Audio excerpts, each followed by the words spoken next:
Doggo is shocked from these business practices. What are some of the worst business practices you've seen? Any company/service that allows you to sign up using the internet with minimal verification, but requires you to either produce ID, bills, proof of address, or show up in person to cancel that service. If I can set it up via the internet, I should be able to cancel using the internet too. You mean Planet Fitness?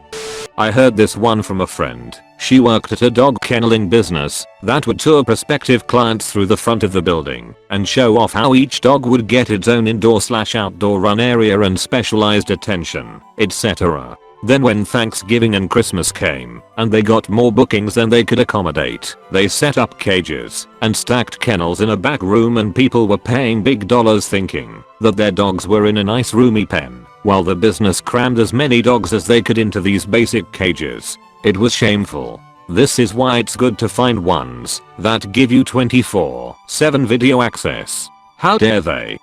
I use the term business loosely, but I once did graduate research with a professor who was in the process of trying to get a major auto manufacturer to invest in a lab. They liked us, but wanted an example of some of our work. So rather than directing them to some publications of ours, my professor gave them a zip file containing all of our recent unpublished research, including the basis for a patent application. My professor was shocked when they just kept it. What a moron. IDK, how you get to that point in life not knowing that car companies play dirty. That's why he's in academia and not in business. Trying to get employees to quit. My managers at fast food didn't want to keep long-term employees due to having to pay them more, and firing them means unemployment costs. Us quitting means no unemployment and not having to give raises. I worked at a restaurant that wouldn't let people get a refund on their food, even though there was a cockroach in it. Instead, they offered a 10% discount on the food as per their policy. Needless to say, this restaurant no longer exists. Gosh, how many cockroaches did they serve? In the short time I worked there, it happened 4 times on my shift and several others when I wasn't working. Owners did very little in the way of maintenance. It wasn't in a good location and the customers weren't rich by any means. I guess they just got lucky until they served the roach to the wrong person. TBHIDK, the exact reason they shut down. So this store put a massive discount on weighted blankets. They were originally selling for $150, but were now being offered for $39.99. The catch? You'd need to sign up for free as a VIP member online. Okay, no harm done. So I signed up and bought the blanket. And so did thousands of other people. The store cancelled our orders and refunded our money, claiming that they weren't able to fulfill our orders. And now they had a couple thousand more new names on their mailing list. And sure enough, marketing emails came pouring through. I unsubscribed once but still had emails coming in. Duck you Spotlight, Australia.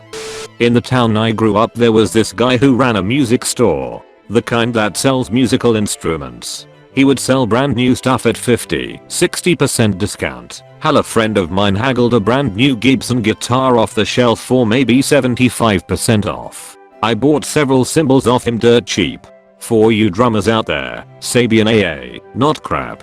Turns out, his family was filthy rich, old money, and running the store was his hobby. You know, just something to do. He would sit there, smoke, discuss which Zappa record was the best, and basically give stuff away. It was awesome.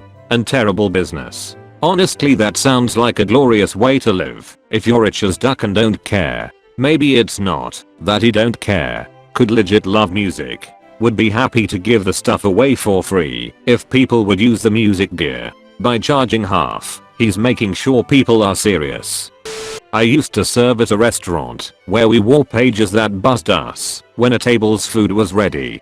Good idea, right? Well, the owners had a policy that you had to immediately go pick up the food no matter what, and that included if you were in the middle of taking another table's order. They said that people understand and are cool with it. Of course they weren't though. Every time I stopped taking a table's order and went and got the food, they were totally pissed off. I could not believe the owners did not understand, while literally no other restaurant on the planet does it that way.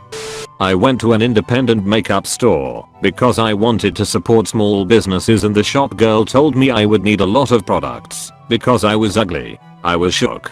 Like, I know I'm no Halle Berry, but ugly? I'm sure you walked your ugly ass right back out the door. Exactly. True beauty is on the inside. So please, would you mind going outside? I worked for a big car rental company in the returns department. They would push us to find and charge customers for any new damage on their cars by awarding bonuses on top of our monthly salary. We were given mirrors to look for scratches under the cars where costumers would normally not have checked before they rented the car, often leading to heated arguments over if it really was their fault or not. The company did not care either way and made us charge their insurance deposit if they refused to pay. The daily verbal abuse and stress from being sandwiched between my managers and angry customers has definitely left a mark on my mental health, and I will probably never work in the traveling industry again. I briefly worked at a FedEx shipping center. The first hour of orientation was basically, if you even think the word union will end your ducking bloodline. First job ever was at Walmart. They too had an anti-unionizing video during orientation, to the tune of organizers just want to take your money. My wisdom tooth operation was ducked up, which they under anesthetized me for, so I went back 2 days later. They admitted their fault and that they would fix it there and then, but it would cost me equivalent $500. I said no way, this is your screw up. They eventually agreed. I took the woozy pill they gave me as it was gonna be big work in there. Operation went as planned, and while I was not even with it, they charged me the money, then booted me out onto the street. I was almost hit by a bus as I had no awareness of anything. Found it all out later on from a friend who happened to be passing and saw me playing with cars on a dual lane road, and B, an acquaintance in the waiting room who had watched me pay. Ironically, I was there due to their daughter's recommendation.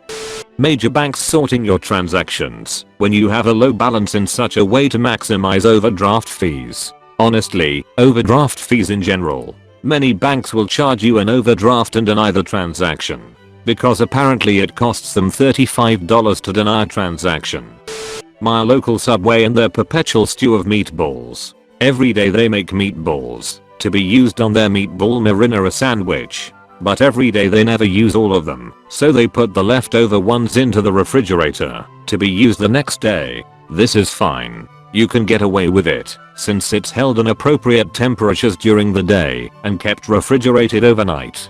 The problem comes after they make more. Instead of keeping the old and new batch of meatballs separate, they cook off new meatballs and just add them to the old meatball container. So technically there could be one meatball floating around in there that is months old before it finally gets scooped up and placed on a sandwich. Eat fresh is the biggest false advertising. Hostility towards raises. Rewarding your existing employees is almost always cheaper than hiring new. I've had a manager that scoffed at a single 3% raise for someone who had no raise for 5 years. Good luck hiring a new person with that experience and for less money. There's a reason why job hopping gets you more money, and it's not because hiring new is cheaper.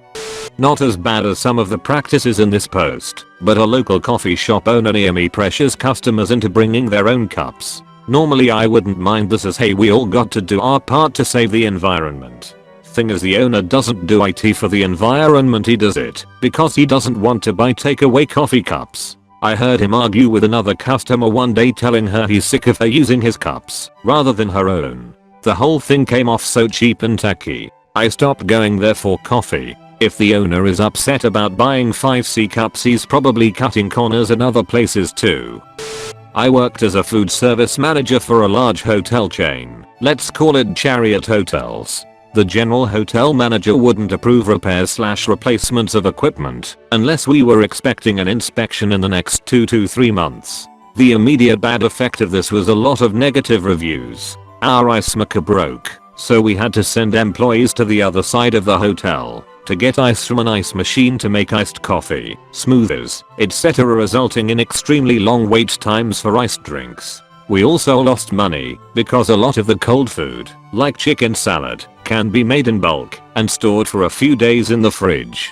Unfortunately, half of our fridges didn't cool properly, so we had to make a lot of foods fresh every day and discard a lot of food. Lastly, I quit when I got tired of requesting repairs that never happened. 2 weeks later, they got an early inspection and an exceptionally bad score for a chain. They passed, but just barely. The general manager blamed it on the former food service manager, me, and I believe she still manages the hotel to this day.